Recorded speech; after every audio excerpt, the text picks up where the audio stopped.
And with that being said, we are going to finally transition to our weekly review and recap of this week's episode of The Last of Us, which of course is airing on HBO. We've been recapping and reviewing this series every single week, and we're coming off of a absolutely explosive episode which aired last week, which is just being critically lauded across the board. I mean, we talked all angles about that episode last week, and there's many pieces of writing, there's many reviews out there. I mean, we can certainly say more, but we have to of course spend most of our time focusing on episode 4. But I say all that to say that the momentum is clearly in the favor of The Last of Us. They are on just such an enormously hot streak right now. They've recently been greenlit for season 2 officially, and so now coming into episode 4, we are close to the halfway point. This will have 9 episodes this season, but now we're starting to really get into the second act of the story. And so some of the more familiar aspects to the video game players are starting to come to the forefront, but now we're really getting into the depths of the stories. And so before we get into spoilers and break down all of the details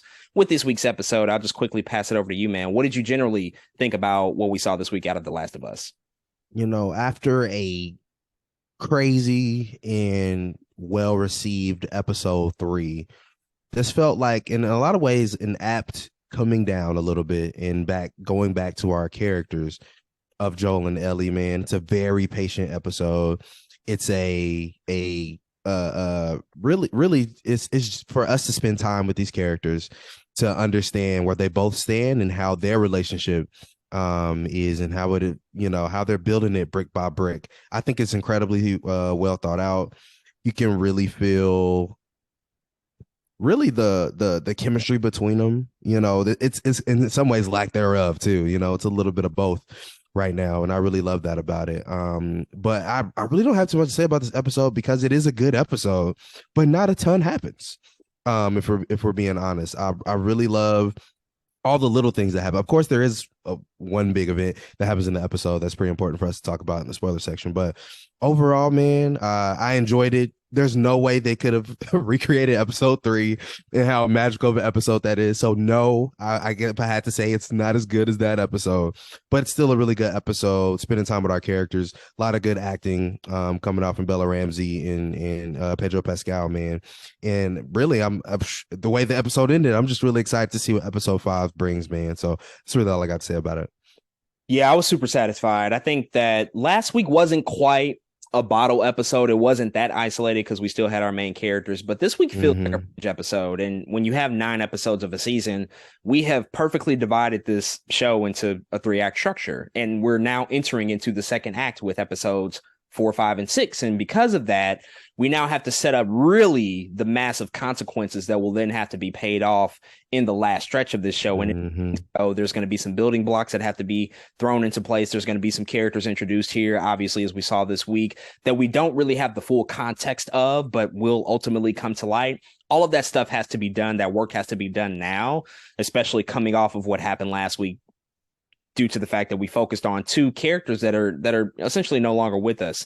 And so overall, I was really satisfied by this one. I know next week is going to be ridiculously crazy just based off of the episode 5 preview, but this one appropriately setting up how we get to that place in time. And so I think that they did everything that they needed to do, and also left us off with a really, really excellent cliffhanger with the end of this episode to get us to that next point in episode 5. But overall, I was really satisfied. I think that they achieved what they needed to do here in this particular one to create that bridge between the first act and the second act. So with all of that said, let's go ahead and get into it. Let's talk spoilers. If you've not seen this week's episode or any of the previous episodes of The Last of Us, this is your official spoiler warning. Go check that stuff out and come back and listen to our conversation later. So episode 4 is entitled Please Hold to My Hand. And so where we first start with this particular episode and installment of The Last of Us is back with Joel and Ellie. It's really back with just these 2 characters, further establishing the relationship and the connection that is developing between them. We're starting to really get to spend more time with them after those first couple of episodes didn't really allow for that. They had to meet each other. We had to find out, well, what is this mission going to be about? Episode 3, there was a little bit more of a relationship that was built between them, but mostly towards the end of the episode. Of course, they had some of that stuff occur in the beginning, but really by the end of it, Joel bought into the idea that I'm going to set out to do what was placed upon me, and that's take you across the country, ensure that you're, sort of done so in a safe manner, and we will see whatever happens once we get to that point. But now we just have to live with these two. They just have to live with each other. They have to go across the country. It's a long, long journey. And because of that, they kind of get to know each other. We get to see a little bit of Ellie's sense of humor pop out. We get to see Joel sort of soften up a little bit and finally become a little bit more vulnerable than we're used to seeing him in this present day and age. What did you think about just seeing those building blocks, sort of, introduced here and really established to see these two just finally start to grow a connection amongst each other, and they finally start to open up towards each other a little bit more than they have done in recent episodes? Man, this is probably the first time Joel has laughed in over a decade. I was like, wait, is that a laugh I see? Crazy, man. It's really nice to see them kind of playing the game out in real time. I know this sounds very obvious, like, oh, that's what they're doing, but I it's like it's different in the game because you're about to play something versus here it's like, okay, what scenes are we going to get this relationship? What are they going to build to make us believe that Joel and Ellie are really here in front of us? And really that's what this episode is doing to me. It's like solidifying, like, no, The Last of Us is these people. It's not Tess, it's not Bill and Frank. It's like, no, these are our characters. And I really like how they're using I guess their patience to really tell the story of Joel and Ellie to how we get here, man. But it's what something I'm really learning is that I do like Bella Ramsey. There was a while, still a second there. I was like, I mean, she's cool, but like, do I really like her in this role? But really, after this episode, I was like, nope. I really like Bella Ramsey in this role because the work that she's doing, man. She is starting to really feel like Ellie to me. She really is bringing home some of the things and ideas that Ellie needs to bring home. Really all of this, like we've seen her dark side in this episode. We've seen her light side in this episode. And the same thing goes for Joel, man. The moment where, Joel is fighting with the militia guy in Kansas City and Ellie has to make that decision is partially because she's seen Joel make that decision. I love that connection there because Joel protected her. Now she's like, man, I might have to use violence in order to protect him. And it's really only like 5 seconds where she thinks about it, where she's standing behind the guy before she shoots him. And so I those moments to me is just, that's the patience again that you can take to do that really is TV specific. Of course, stuff like that did happen in the game, yes, but it's a little bit more sugar rushy in the game sometimes, if that makes sense. Because again, you're about to take control of a character and have to shoot some people yourself. Versus here is like, oh man, I'm watching, and my hands are on I have no controller in my hands. This is exactly how things have to go. So I'm really having a good time with that. I mean, also in the game, your point of view is firmly placed from Joel's perspective. You never, until, certain small sections of the first game, you never switch that perspective. And so you're experiencing everything playing as that character. And one of the small things that stood out to me and just seeing them spend time with each other, one thing that we really could never do in the game, except within like the beginning of it, you just see them sleep and what it's like to just go to bed and like have to figure out where they're going to sleep for the night and how they're going to make sure that they're safe. And there's that whole section where he dips off into the woods. It's very isolated. It looks like he's going to go to sleep, but Joel can't. He just can't get its rest. He can't sleep, and Ellie is to be protected, and so he stays up all night, sort of at a standstill, just making sure that nobody comes and tries to invade or kill them or rob them or whatever the case may be. It's small stuff like that you just can't experience playing a video game, but you just gotta love those moments of genuine connection that they're starting to establish, like the fact that they can just sit down and eat 20-year-old Chef Boyardee ravioli, which I didn't see coming, but they have that, and then of course Ellie. Which again, they're pulling this directly from the game, the pun book, which is a huge identifiable object, which it's a very important object. Won't get into why necessarily yet. They've yet to reveal that, but in the games, that's also a thing where Ellie has this pun book and she's just constantly reading off these terrible, corny, just awful puns. There's the one about the mermaid, like what does a mermaid wear? And it's like an algae bra or something like that. It's stupid. And she just goes on and on and on. And finally she does get to Joel and makes him laugh because they're just so silly. But it's stuff like that you just love to see, right? You love to see him open up. As you said, he's probably not smiled in years and years and years at this point. So this one person the most unlikeliest of people have been have been able to manage to crack a smile out of Joel and to get him to soften up a bit and to get him to, you know, sort of show a little bit more of his personality, because he hasn't really had a relationship like this since with his daughter Sarah, and we saw at the top of the series, like, he was very loving of Sarah, very open-hearted, very much willing to show his personality. So it's nice to see him slowly get back to that place. Now, on their journey, they're attempting to go to Wyoming, but they have to pass through Kansas City. This is probably going to be the most important question I ever ask you, Des, on this podcast. I just want to know, did they nail the depiction of Kansas City? Like, how did they do? Because this was a swerve that I wasn't expecting. They do not go to Kansas City in the video game. They go to Pittsburgh. Mm-hmm. They decided to change it and really focus the story on the Midwest for this portion of it. They did film all of this series in Calgary, but they obviously have to, you know, make some changes and try to do their best to resemble and recreate what the Midwest might look like. But man, you are the KC expert. You're the resident native. How did they do with their depiction of KC in this episode? Right now they're doing fine, man. I think what's important to me in all of this is, of course, there will be some settlement in the middle of the country. If you think about the ways to get out the country, the ways people are trying to leave, I can just imagine, one, Kansas City being able to be locked down in the ways that this settlement has been locked down, but also that people would end up here. People would absolutely end up in the middle of the country. Like, it's the dead center. So right now, so far, the depiction seems pretty good to me. I haven't seen anything crazy. The bridges make sense. The buildings make sense. You know, it's nothing too wild at the moment, but I know we're going to see more. So I'm excited to see more. I actually really love that they landed in Kansas City. I was like, what? Kansas City's being used? So yeah, man, I'm pretty excited. We'll see what happens next episode and how they continue to portray it. All right. You know, we just had to do a temp check real quick just to make sure that they are doing the work right now. To do. It's fine. It's okay. What's also interesting, when they finally make it into Kansas City before the vehicle crashes, one thing that stuck out to me, which I don't really know how to feel about this, but they drive past a movie theater and you can see the marquee of the movie theater. And the last movies that were playing before Outbreak Day hit were Underworld, Mystic River, and Matchstick Men. If those are the movies that humanity ever saw, like the newest movies that were released, I'm sorry, I like Mystic River, but it is a depressing ass movie. That's Clint Eastwood, pretty sad. Sean Penn, but it's so sad. Underworld, it's just not a great series, y'all. We just got to be honest about it at this point. I know it has its fans. It's a cult following. It's a cult following around Underworld, but it's just not a great movie. I'm just kind of sad that's what was playing on Outbreak Day. Like that's kind of like the last remnant of the movies in humanity. It's kind of unfortunate, but it is what it is. But we do get to that point in this episode, which they are lifting sort of a 1-for-1 shot-by-shot recreation of what happens in the video game. When they do make it to town, there are some hunters that basically trap them and coerce them into a scheme in which you see this person asking for help on the street. Joel is immediately suspicious. He's not going to help this person who's asking for help, and he tries to get away.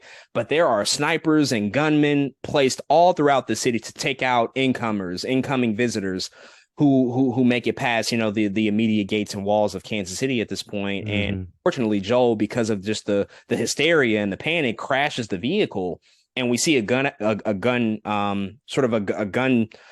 sort of showdown between him and these hunters in Kansas City, and he's trying to make sure that Ellie is safe, and he tells her to go on the other side of the wall, make sure she's out of harm's way as he deals with these attackers. And he does so handily. He's very proficient with a gun. I mean, he just takes out a guy with a headshot, which is just crazy to see. But there is somebody that comes behind him and sort of blindsides Joel and nearly kills him. We see this guy almost choke Joel to death with his gun. Ellie does come out with the gun that she took from the house in the previous episode and uses it on this guy who's named Brian and paralyzes him. She doesn't kill him, but she shoots him in the back, paralyzes him. This Brian character is interesting because this is a moment in the game where these attackers are just attackers. They're not anybody special. They're just other non-playable characters that you have to gun down. Just another, you know, sort of immediate threat that you have to take out of your way on your journey. But now they become really important people because this Brian guy is begging for his life. They humanize him in a way that's kind of terrifying because you see him just really begging for his life and begging for some sort of trade that they can make. And Ellie is very much shaken up by this whole experience. We know she's tough and has a really rough exterior, but it's clear that she's just not used to doing something like this, unlike Joel, who has a lot of experience with this. What did you think about the depiction of seeing that violence in this particular episode and how Ellie is emotionally handling it versus and just juxtaposing it against the way that Joel is able to handle it and really sort of take control of the situation and make sure that they are safely taken care of in that particular instance? You know, we talked about last episode where Ellie has just grown up in a world that is weird. And so she's kind of in a weird spot herself where she's not completely socialized, right? I'm sure she hasn't seen I don't know, people just fall down the hill and scrape their knee, right? Like the violence that she sees is the violence where she's seeing Joel beat old boy down, right? I'm sure we'll get some flashbacks of her in which she says, you know, it's not the first time I had to do something like that, you know, kind of type thing. But I think here we see Ellie again be confronted with in the way that she had to confront this, in the way she had to not only save somebody but literally shoot somebody in the back. Like, I don't think she's ever been confronted with that thing in particular, where not only do they not die instantly, but they sit there and plead for their life, right? I think that's what also gets to Ellie in that moment. He's sitting there screaming. What makes is another like video game to TV show difference, I think, is this TV show is doing such a good job of personifying the people that exist in The Last of Us, right? Like you said, in the video game, just an NPC. You're like, oh, I guess it's another guy I gotta kill. You know what I'm saying? It sounds terrible, but that's really how video games work. Versus here is like, this dude is begging for his life. He's like, look, just leave me alone. I give you whatever you want. Let me go home. I'm just trying to live. And really giving these people a personality and a face that they try to make you feel bad for. That's what the show was doing a good job at. And I think Ellie, again, looking into this guy's eyes, and it's a little bit different than when we seen her look into the eyes of the infected in the last episode, right? She knew that guy was dead. Where she was like, he's squirming in a different way. This guy is very much alive. And I think that frightens her. But again, Joel protected her in earlier against the cop. Now it was her time to do the same favor, and she does it. And of course she's scared and she is affected in that way, but it makes her and Joel the same. That's like a moment to me where it's like, y'all the same person now. Like that's it. Like that is, y'all now officially have each other's backs. And that is what is going to start to tie these threads together between the differences between Joel and Ellie. That was the beginning of all of that. So yeah, man, it was really, I think it was a very important moment. I think we'll look back on it and be like, yep, that was it. But man, the way that this TV show is giving humanism to these people is very important, and I think it makes all the difference in the telling of a story like this. Yeah, it's super easy to forget when you're playing a video game where you got to run a gun and kill people that those are human beings, that you are taking out on the other side of that. So that's what you can do in your dramatization of that story here, really provide that face and that story behind these particular characters and show like there is a cost for every life that is taken. Mm-hmm. And I think what happens in this moment between Ellie and Joel is that they are now confronted with the fact that they do have to open up and be honest with each other, even if it's unintentionally. Like we had the moments at the top of the episode where Ellie's cracking the puns and the jokes and they're asking each other questions. Like that stuff's naturally going to happen because they have to kill time if they're traveling cross country. But you have a situation like this where Ellie shoots Brian in the back. Joel thinks because of how shaken up she looks that it might be her first time doing something like this. He assumes, hey, it's always going to be really, really difficult that first time you do it, but you have to survive out here. And eventually it becomes quote unquote easier. And then she reveals, well, it's not my first time. I've done something like this before. Obviously it's different, much different circumstances, but I think that that's also just illuminating for Joel because this assumption that he probably had about her is just not true. And she has had a darker past than maybe he assumed would be the case for her. And as you said, that makes them more alike than they are different, that there is this darkness to them, that there are these really heavy emotional feelings that they're carrying around that they don't even speak of. Like they're not even acknowledging this stuff on a regular basis. Like anytime Ellie asks Joel about really bad stuff he's done in the past, he can't really talk about it. She asks him, like, have you killed innocent people? And he says, yeah, but then he moves on. He's not going to really dive into that stuff, right? Like who wants to actually talk about that? And so I think these situations, these isolated moments they're coalescing into that bigger story between those two, informing more of the decisions that they continue to make down in the future, and what's going to play out between the relationship that they have with each other, and then also just the relationship that they're going to have with other people throughout the rest of the series. Now, we deviate again. Like we did last week, there is some new things introduced and some new adaptation that is taking place in this episode. We meet a brand new character called Kathleen, played by Melanie Lynskey, who is not a character in the game. As we said, this whole faction in Kansas City, this militia that exists, is a part of the game, but these very specific people that we're introduced to, we never got that opportunity to meet them. And so we have Melanie Lynskey coming in here as this mysterious character called Kathleen, but we can clearly tell she is the leader of this militia, and sure enough, we find out she is an ice cold leader of this militia. She doesn't appear to be that way. She actually appears to just be another unassuming woman, but that's not the case here. She is very much stern.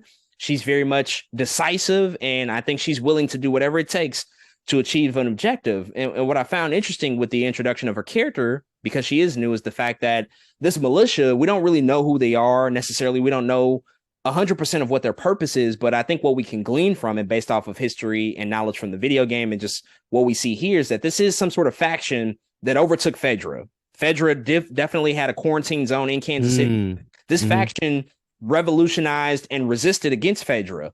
What I find interesting is the fact that, you know, when you have like this revolutionary opposing force come and try to overthrow who's currently in control because they might not agree with the policies and practices, well, then that resistance then becomes that same sort of opposing oppressive force at the same time, right? And I think that that's what we're seeing here. But what do you think about the fact that we've gotten a new character completely, not a composite, but just somebody brand new introduced to the story? And what do you make about Kathleen and what her importance might be to what they're doing currently within the second act of The Last of Us?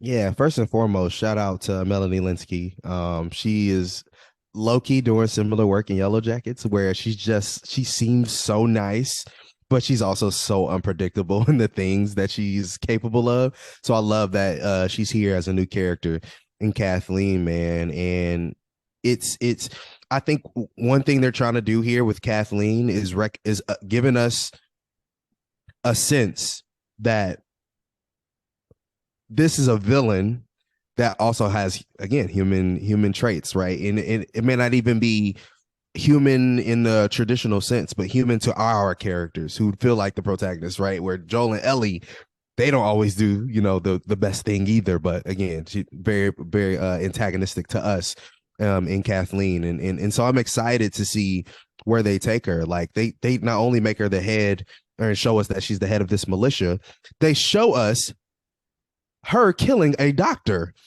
after hearing some new, we don't even necessarily understand everything going on, right? When we meet her, all I know is she said, oh no, this is unacceptable. And she kills a doctor, probably one of the lowest resources on earth at this point in time. And she has to off him for whatever reasons that she has, right?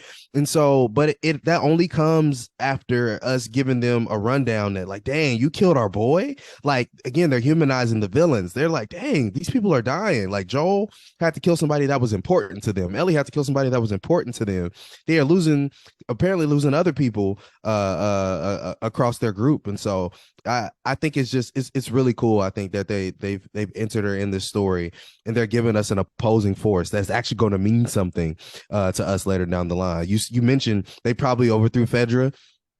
Ain't that what the Fireflies been trying to do? You know what I'm saying? Like, they've already done it. So I can really only imagine what's happening at this time in the video game. These hunters, whoever they are, I think this is like one of the few times where in the game where there really is no faction. Like, these are people who are doing any and everything. Like, they literally are like picking people up and making them slaves, and they're eating them, as like Joel hints at. Like, I don't know, they might need to do a little bit more than that. You know what I'm saying? Like, they're doing all kind of things with the people they find. And so I'm actually very scared of this group because there is no Fedra. There is no, at least, military presence that's like, oh, we can't do that.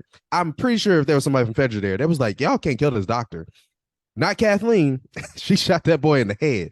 So I love how much of a threat she is, yes, but I also love how they're at least putting real circumstances behind these people to show us that they're human, because that's what makes a good villain. And so whatever they're doing with Kathleen and the militia, I don't know, but I'm here for it, and I'm excited for it.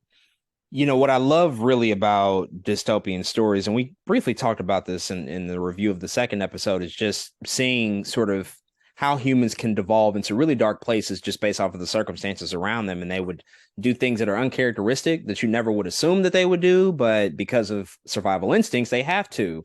And just the whole car crash sequence and Joel and Ellie being attacked reminded me of Children of Men. And then you have the sequence of seeing the bodies being burned and maybe the implication that these folks might be eating people. Well, that's very reminiscent of what was happening in Snowpiercer from Bong Joon-ho. Like if you've seen that movie, there's a lot of that implication in that film as well. And so this group is willing to go to lengths that seem unimaginable, but in the case of the circumstances in which the world is in currently, where there's an outbreak, and I mean it's life or death probably every day, it's like, well, can you blame them? And in the initial pursuit of being a resistance to overtake Fedra, like you said, like the Fireflies have been trying to do, I'm sure that there were a lot of good intentions, but then in realizing that there's a lot of responsibility and that there has to be a leader and there has to be some level of control here, well, now they have to implement some practices and things that they didn't initially envision, but hard choices have to be made now. And you get her killing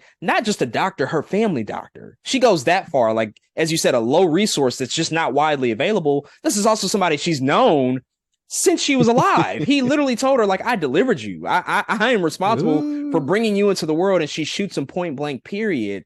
And I presume, I don't know this, and I don't even know if they really allude to it, but I presume that Brian, who Joel and Ellie ultimately kill, is somehow in relation to Kathleen. I don't know if that's her son.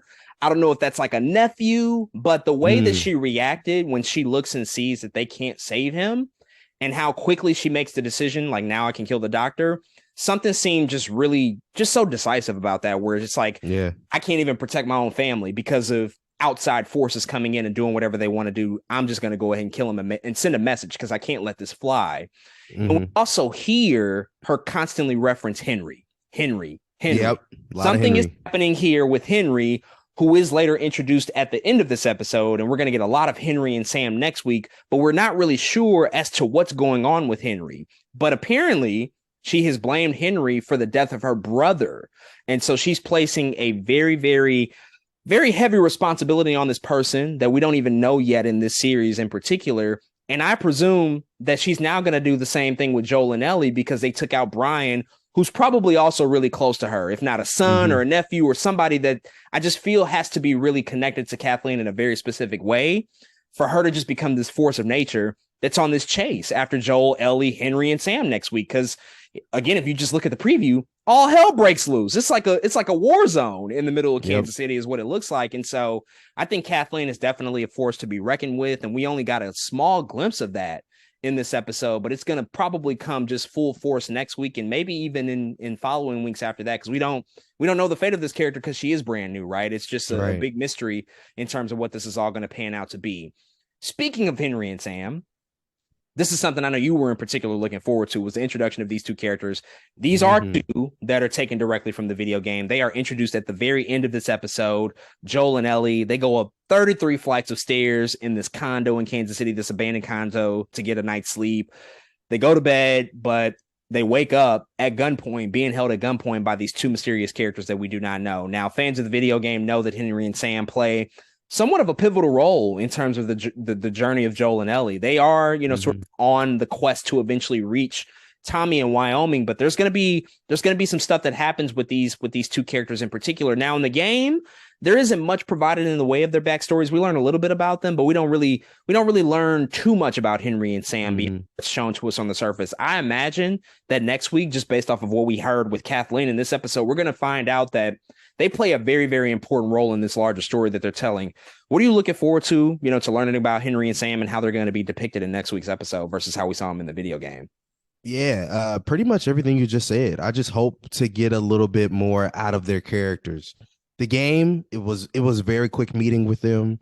It was like, dang, that's it. That's all we get out of these two characters. But I'm looking for some time to be spent with them, some time to learn their stories, some time to learn their personalities, some time to really get in and show us how integral they are to the story. So that's really it, man. Especially, man, these are, black characters coming in, and I think they're I'm hoping they give them a little bit more face here. Like you said, they had big importance in the game, even though it was very short lived in the game too. But I'm really hoping that like they up it a little bit, right? Up the importance even a little bit. Of course, up the story in a little bit, and that's all I'm looking for, man. Like they said, they're sticking close to the game, and I'm okay with that. But I just need a little bit more expanse around their characters and what they can bring to the table. And we get some real life actors to play these guys. You know what I'm saying? Like I'm ready to see facial expressions, and we know they're brothers. So like I'm just very excited to see how they up the ante for them in particular in the next episode. Yeah, of course, just what this show has expertly done, Craig Mazin, Neil Druckmann have done so far, is this really, really amazing balance of deviation versus adaptation, of course, and following true to what's happened in the game. We saw a lot of moments in this episode, lifted shots directly from the game. The whole truck sequence with Ellie in the backseat in the magazine, lifted directly from the game, right? And so, again, with characters that we know, what are the deviations going to be? How significant are they going to be? They're going to have to be pretty major, considering this unknown relationship between Kathleen and Henry that we just don't have the information just as of yet. That's going to obviously play a big role, and ultimately what will most be important, I think, about Henry and Sam is how they inform our primary characters, our heroes, quote unquote, of this show. How does this interaction with Henry and Sam inform the character development of Joel and Ellie?